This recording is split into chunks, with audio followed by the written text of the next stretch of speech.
What's happening, everybody? Welcome back to the TV Toycast YouTube channel, and it is, of course, Saturday, and it is time for another edition of What's on the Pegs. Check out what I'm finding in my toy hunts, as I am always checking out different stores, from your Walmarts to your Targets to the independent toy shops all around my area, and always trying to find something new and something cool. And as I always say, if you find something new or something cool, send them my way. You never know. And it's always cool to see different stuff and to see what other people are finding. Because as we do know, oftentimes you could be in the exact same area and find totally different stuff. So good example is that is my good friend Travis, co-host of the TV Toycast podcast. Shout out to that. Make sure to subscribe. He never found the Super Friends. I found those everywhere. They were everywhere. I found the Chases multiple times. He never saw them one time. And that's sometimes the interesting thing about collecting, is you just don't always see everything. So, but without any further ado, let's get into it. I did spot these at a local toy shop. Interesting for sure, and that is the McFarlane Kiss figures. Never ones I collected. I think McFarlane also did some Metallica figures back in the day, which is kind of fun. But yeah, McFarlane Kiss figures. These would absolutely go well with your Spawn line, I would imagine. I don't know if the scale is exact, but it's got to be pretty close. But definitely unique and definitely fun looking, and it's always kind of cool to see them. And obviously, I think $15 for one of those, $20 for Paul Stanley. So, and it looks like we got Peter Criss down there. I don't see a Gene Simmons, but I'm sure you could probably track him down if you got on eBay and stuff. So it's always kind of fun to see something different and unique like that for sure. I had to get a picture of this because this isn't really an action figure, but it most definitely applies. It is a cartridge and a book for the Quiz Whiz. Do you guys remember the Quiz Whiz from Tiger Electronics? It seems so fun, but then you realize, hey, I do standardized tests all day at school. This is not actually all that fun. In the Quiz Whiz machine, you'd plug this cartridge in, and you'd go through it, and it's like 1,001 questions, which is kind of a weird number, but that was kind of the thing back in the day. So this is music videos, all about music videos. You'd be like, question 1. And you'd put in, you'd read the question, whatever that is, and you put in your answer to tell you if you were right or wrong. Really not that fun in the grand scheme of things, but, product of its time. $20 takes this home if you still have your Quiz Whiz. So I did own a Quiz Whiz. I had a general knowledge set of questions, and it was not real fun. I think I also bought a video game one, and I realized how little I knew about video games back in the day.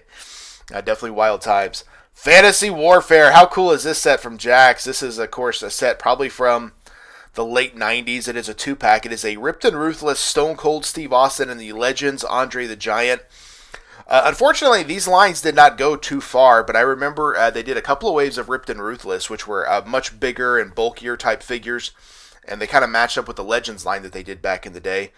And I remember always thinking that Andre was cool, but a little bit too big, because I was like, man, it would be good to go with my Bone Crunchers, but he's just a little bit out of scale, a little bit too big. But kind of cool that they did this here in a 2-pack. Again, we didn't get a lot of Legends-type figures back in the day. Andre might have been the only one that we would actually get from time to time, so kind of cool to see this. $20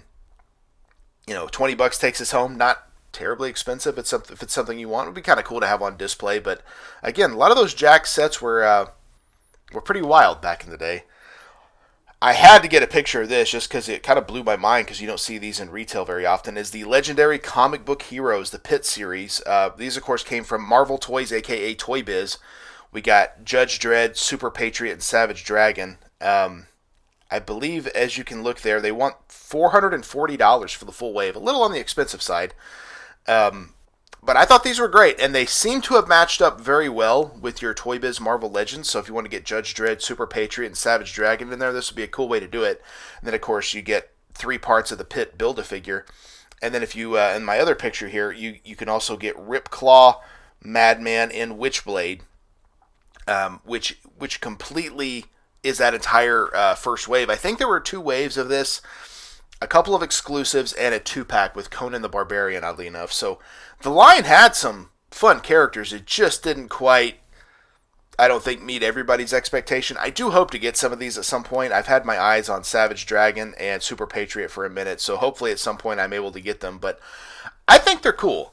They are a little bit expensive nowadays, but I also never really saw these. I think one time I ran into them at a random Walmart, because at the time I was living out of state.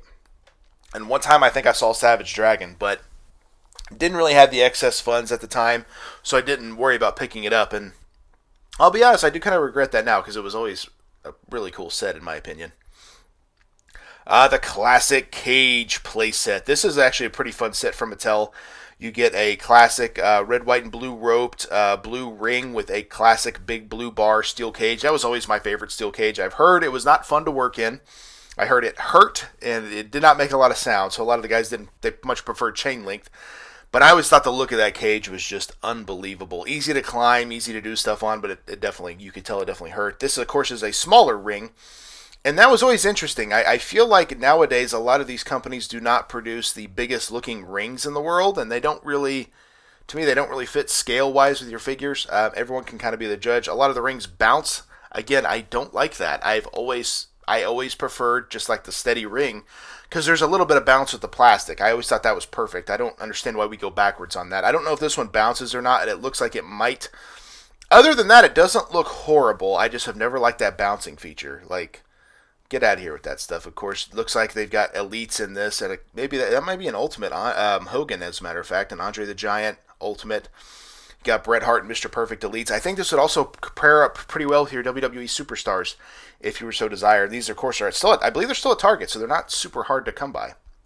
If it's something you're wanting, some fun elite figures here. We got Tommaso Ciampa. A couple of him, Carlito from their latest Legends line, and then, of course, a Elite Greatest Hits, really fun one, Ron Simmons. We don't see a lot of that version of Ron Simmons, which I think is great, so always cool to see that. And how about this? A Mix and Mashers Transformers Optimus Primal. Of course, we've seen these from Hasbro. This is definitely an interesting line where these figures very, very literally mix and match. You can mix and match and take off different parts and do different things. It's a little different, but it is kind of fun. I don't know, probably more of a kid-based line, but it is kind of cool to see something new. I think it's kind of cool that you can mix and match Star Wars, Transformers, and Marvel if you were so desired to do that. Of course, Optimus Primal is kind of an interesting choice. You would think they would go with like the classic characters, but again, that's geared more towards the kids. Speaking of Transformers, how about this? A Target Optimus Prime and Autobot Bullseye. That looks like a Target 18-wheeler. I can tell you straight up, this is not for me, but it is interesting. I don't know. What do you guys think? It's all right, I guess, but yeah, I don't know. A little bit different for sure. Definitely a fun exclusive, but probably not something I would pick up personally. But it's also a $60 price tag, so it's not the cheapest thing in the world. But that's kind of the cool thing about exclusives. It's there today, could be gone tomorrow. And I had to get a picture of this because I've always been kind of fascinated with classic retro toys. And actually, I kind of missed that there was a Light Bright right next to it. Of course, they might still sell that. I don't know. But we got an Etch-a-Sketch. And we got a Viewmaster. The Viewmaster we covered on an early episode of TB Toycast and actually got a lot of feedback on that because a lot of people hadn't thought about the Viewmaster in a long time. These were a huge fixture in the late 80s, early 90s, where you'd literally put the reel in and click the button down and see like a 3D picture. Didn't do a lot for me then. Certainly doesn't do a lot now, but it was kind of a fixture. It had its own aisle. You could get reels of almost anything.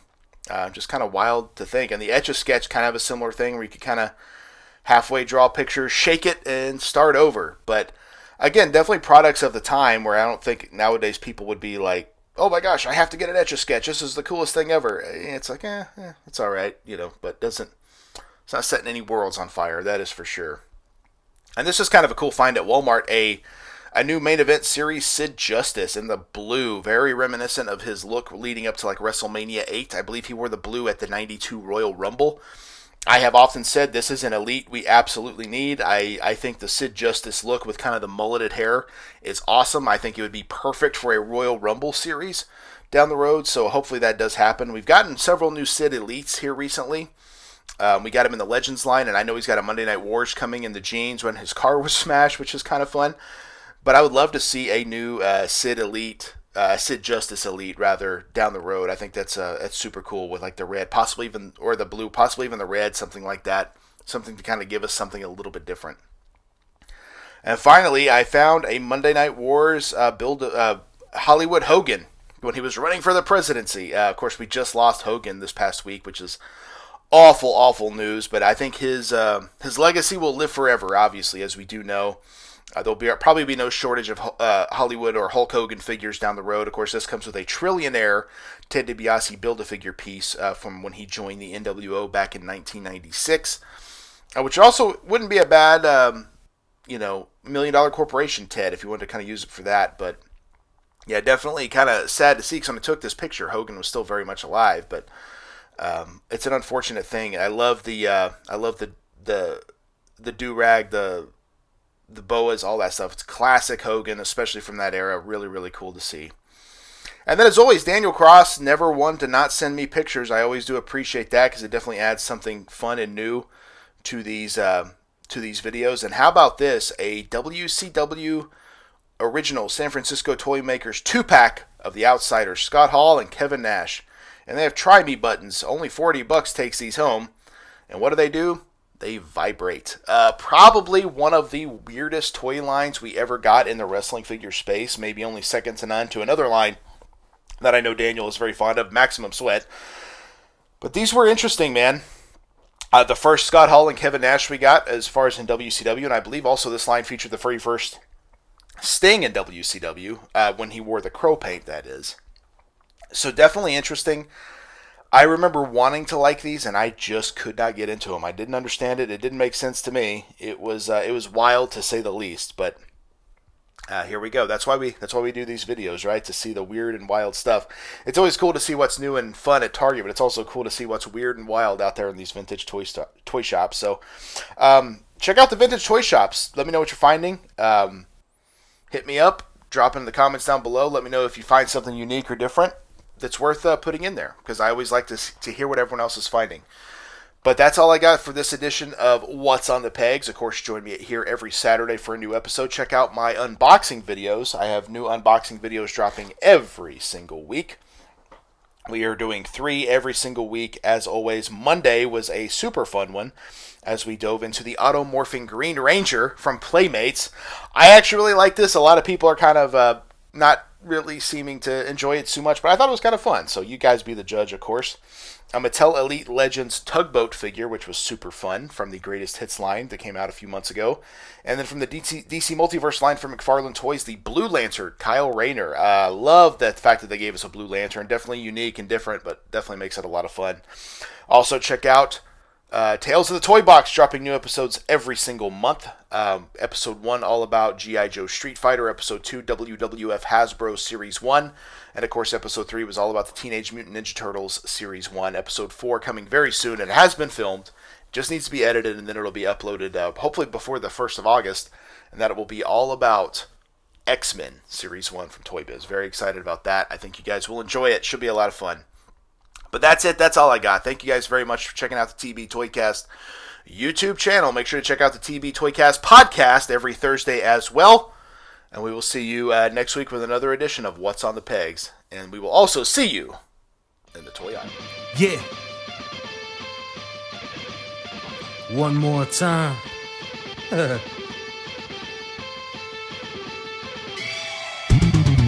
It ain't over till I say it's over. So lock the cage up, cause this is a takeover. The wait's over. If this the final time we meet, then you'll be on your back on my feet. Then I'll tip the cage over as a hangover. I'm super fly so I can splash off the top. And I can shut down the shop.